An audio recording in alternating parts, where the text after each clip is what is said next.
Hey everybody, JennaK here. You know what trauma feels like? Well, let me tell you, it feels a lot like playing Modern Warfare 3, playing a little small map, running around with the lights, the flashes, the smoke in survival mode. So, trauma is something that impacts everybody in a different way. It's usually something that's brought on by an event, a series of events, at a time when maybe we're not able to handle those things.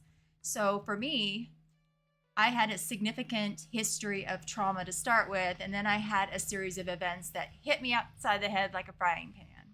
So, for me, because I'm more used to living in chaos than even what's quiet or what most people would deem as content, I started playing Xbox. And then I have a very visual perception of things. So when I'm thinking about how I, as a former therapist with a degree in psychology, can explain what trauma feels like maybe to people who really don't have a good understanding. A lot of people, when they encounter trauma, can just, work their way through it and not have it impact the rest of their lives. However, there's sometimes when the events are so significant, they stick with you. So trauma can come to you in the form of flashbacks and triggers and impact your dreams, your daily life, how you interact with others, how you cope with relationships. So it can lead to codependency, the ability to live your life based on the feedback of others. It can really impact every facet of your life. That's the way it was for me. That's the way it is for me.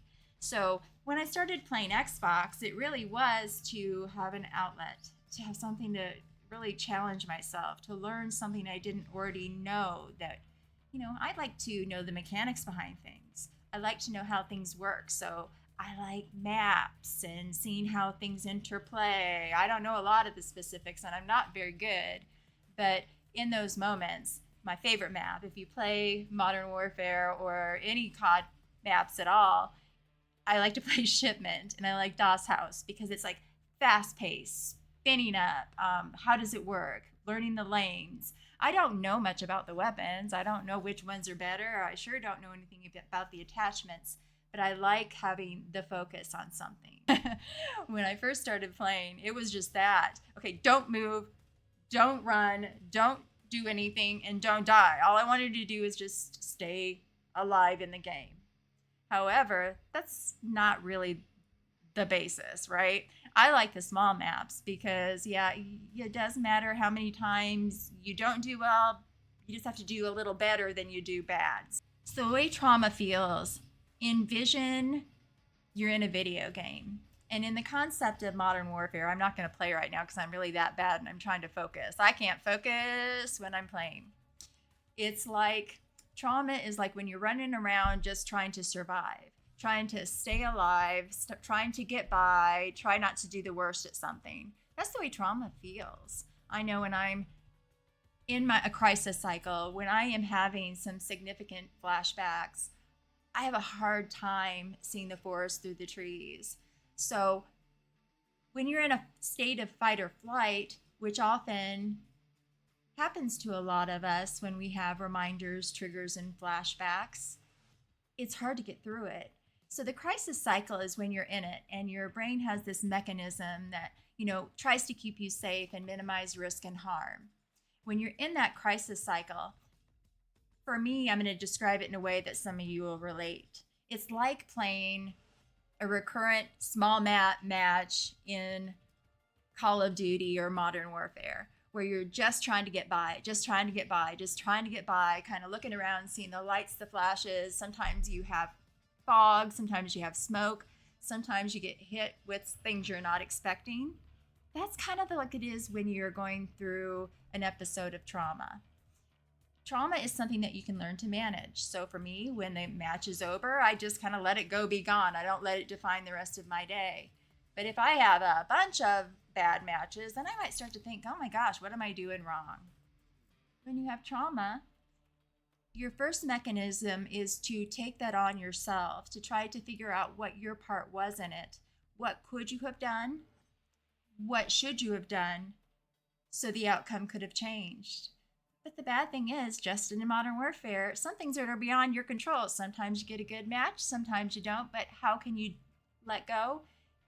You just take a deep breath and hopefully jump right back in. For me, I was stuck. Oh my goodness, I was stuck. I lived in this crisis cycle like I was running around a map of shipment over and over and over and over and over for more years than I could count. I couldn't get myself out of it. When I'd go to sleep, I would see the trauma event. When I opened my eyes, I would see the trauma event. So anybody who's played a lot of video games and you have all this highlight, the simulation, you'll understand what I'm saying, where you can kind of see it even with your eyes closed. You can still see the lights, the flashes, the sounds, even after you turn the game off. Trauma feels like that, where you just can't get the game to turn off. So I've been working very, very hard on myself. And what I would suggest to you if you do have trauma is hit the subscribe button, hit the follow button, because I'm going to walk through some of the very core things that I've had to work through myself. Because our brain is going to continue to do this to keep us safe. We're going to start to kind of separate what is real. We're going to try to remove the things that are stuck in our brains to keep us from remembering it. We have defense mechanisms, we have coping strategies. Some things are conscious, some things are unconscious, but it takes some work and some training. The misconception is when you have trauma, especially if you have PTSD, is that you can just get over it. You know, you may have coping skills and you may have tools that'll help you get through those moments. You may have coping skills that you can use when things feel stressful, or the acronym that we all therapists and psychologists and a lot of people in a lot of fields could use is hungry, angry, lonely, and tired. Those are those triggers, those 4 big things that make you more vulnerable to have negative impacts of things. So if you're hungry, you know, you can't concentrate on anything when you're hungry, and you don't have enough nutrients to actually have a clear mind. You know how that feels when you're hungry. When you're angry, you're thinking and making decisions out of emotion, and not most of the time in a lot of graceful ways. Lonely, when you're alone, you know, you're feeling not so good about yourself. You're starting to overthink and question reality, question things that have happened. That's the way it is for me. I am the perfect chronic overthinker. I should wear a crown. Chronic overthinker. And when you're tired, you know, nobody can think clearly when you're tired. So when you have PTSD, it's like living in survival mode. So with everything in life, do you want to go to Subway to get a diagnosis if you're having health issues or mental health issues? Probably not, unless that's where you're meeting your therapist. Or would you rather get advice and talk to somebody who understands it, maybe has their own history of trauma, plus the education, and has done some work to try to overcome some of those difficulties in life? So stick around, follow along, and I'll try to put it in words that make sense. But for now, if you can just put it in your mind that trauma can be managed with a lot of work. But how does it feel? It feels like you're playing Call of Duty, running around the map, flashes, sounds, noise, and sometimes you have to turn the game off.